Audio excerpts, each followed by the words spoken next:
Title that shit, baby. Title that shit good and hard. We're live. Hey, I got some 10, Hey, 9, hell yeah. 8, 7, 6, 5, 4, 3, 2, 1. And we're live. Dude, it's the first time I did it like on point. Let's go. I did it Let's on do point it. that time. Welcome to the fucking Basics Podcast, where a bunch of basic bitches break down basic shit into even more basic shit so that you understand it. Let's go. Let's get it. We got a fucking guest today. We got Darius, the legend, joining us, along with myself, Justin, and Jordan Powerful Weber. Sponsored by Jameson. That's right. And cranberry vodka, but powered by Jameson. There it is. Welcome. Cheers to you guys. Yeah, man. Cheers. Woo! Cheers. Pop. I got my Kirkland water, plastic. Sorry for all you people out there, environmentalists. I apologize. Dude, I don't do this often, but microplastics, dude. Yeah. You want a tiny taint? What are you doing? Dude, what am I supposed to do, You dude? need to drink out of glass bottles. You need to drink Voss. Yeah. Hey, man. I don't got money like you, dude. With I just as drink good out a of the health river, as we're dude. in, with as I'm good a an health as we American. have, we just try to fucking, we're trying to kill ourselves slowly every day. Let's get it, baby. Welcome to America. All right. Yeah.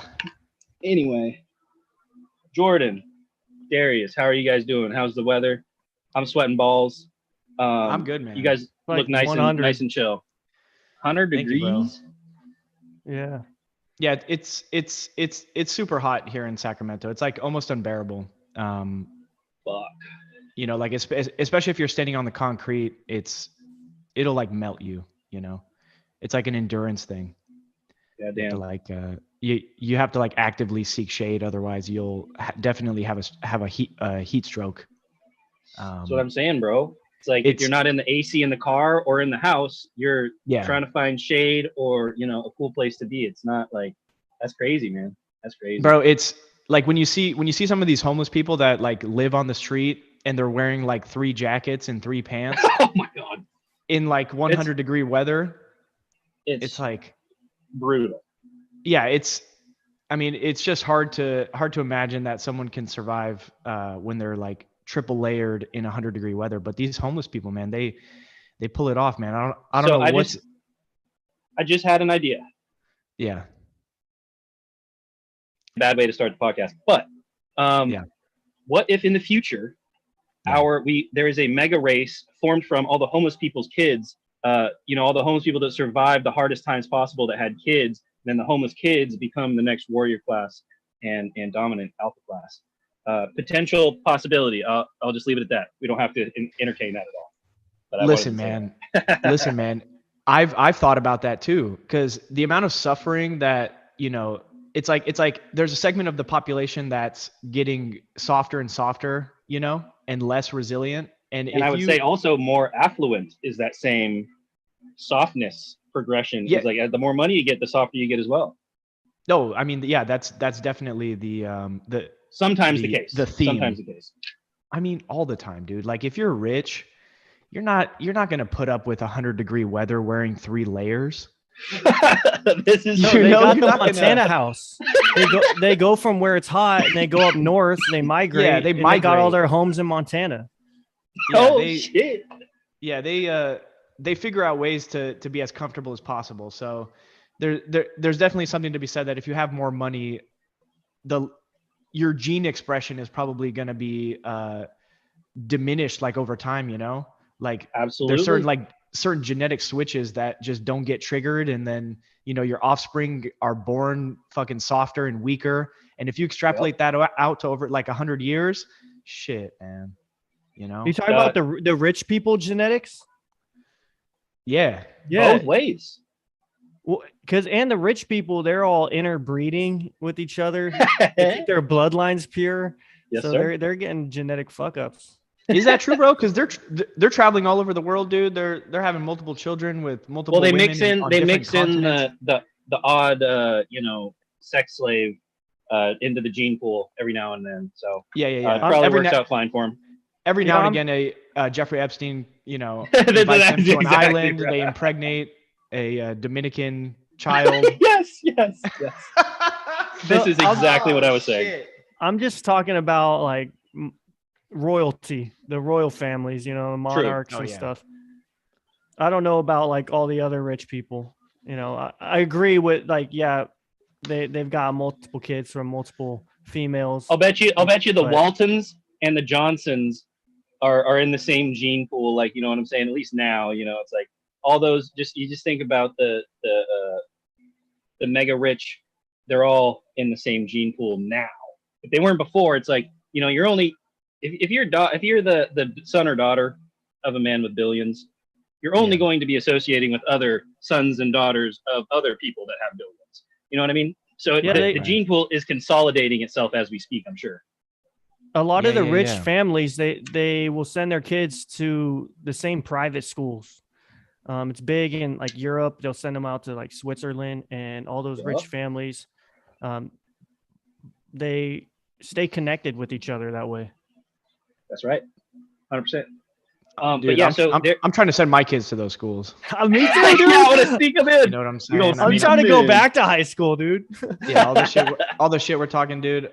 I really want to be a part of that elite group just to see kind of like, what's going on, man. If anyone's actually listening, don't get me wrong. I don't actually mean anything I'm saying. I really want to be a part of it. So, but yeah, definitely. Yeah. I've read several papers, or read about several papers. I read one of them, tried to read it, it's called the grandfather gene or something. So it was a study done on a bunch of people that went through the Depression and their gene lines, like, that survived through the Depression and like thrived, and people that didn't. So people that were rich and didn't go through the actual Depression, like didn't experience any of the effects of the Depression. And it followed like genetic markers for disease, like heart disease and like all of these just general things, general health things. And the people with the grandparents, and this was in multiple places. It wasn't just the Depression. There was other places around the world where they've done this. And they follow like a brother and sister, or two brothers. One's rich, one's poor. One goes through a hard time, one doesn't. Whatever you have it. And further down the line, 2 generations, 3 generations, all the markers for general health on the side that endured hardship are better, even though the ones that didn't endure the hardship most of the time have better access to health, better access to all of these things that would, encourage longevity. It was overwhelming. It was statistically significant, the amount of difference that the grandparents that went through the hardship passed on those positive genetics. And I can't remember the name of the study. Is that an epigenetic thing? It is. It was passed. So you're saying it was passed down? It's environmental impact on DNA. Right. So it's not DNA that's just getting passed down through the same copy and paste sequence. It's those little copy and paste. When it's copy and pasting, that environmental lodges something into that copy and paste and changes it. So whatever that environmental impact is will interrupt that copy paste sequence of the DNA and change something that you'll pass on something new or different to your offspring that wouldn't have been passed on. Like I said, they studied brothers, they studied sisters with similar genetics, and it was just, it was overwhelming. So interesting. Yeah. But that I would say supports all that stuff we were just talking about. Anyway, let's see. You got any topics, Jordan? You guys, did Darius come equipped with any topics? Listen. Yeah, let's hear it. I was listening to one of you guys' podcasts, and I noticed that you guys bring up topics. So I decided to bring up a topic that I wanted to talk about. So this news article. Hold on. So this isn't this is kind of something that's been on my mind, right? Like let's say you're a billionaire, and let's say the government that you're living under decides to lock you in prison for whether it's your fault or not, right? Like they send you to prison for 20 years, but you got $1 billion fucking dollars. It's like, are you really going to stay in prison? Right? Aren't you going to try to figure out a way to get out? You know what I mean? Is there just, sorry, I don't want to interrupt you, but there is a difference between like the white collar and the blue collar prisons, right? Isn't there like or what do they call it? There's like where you go for financial crimes, you go to a certain prison. You're not white really collar a junior person, cop. There's different tiers. There's different tiers. There's like level 1, level 2, level 3, level 4. Level 4 is like for, if you kidnap somebody or armed robbery, kill Right. somebody in the The bad commission of a ones. felony. The actual evil people, If not you're just violent, the thought crimes. Yeah. It's whatever. not just like, whatever, like, No email harm, scamming no violence. or some shit. Yeah. So there's this, and it's interesting because you never hear about people breaking out of prison. And there's this story about a French gangster. Oh shit. Let me pull up the article, Rick. I didn't come prepared. Yeah, please do. French gangster escapes prison. didn't El Chapo escape prison like 10 times? Yeah, right. So yeah, there's that's a Mexican prison. Yeah. That's not an American prison or a French prison or a European prison.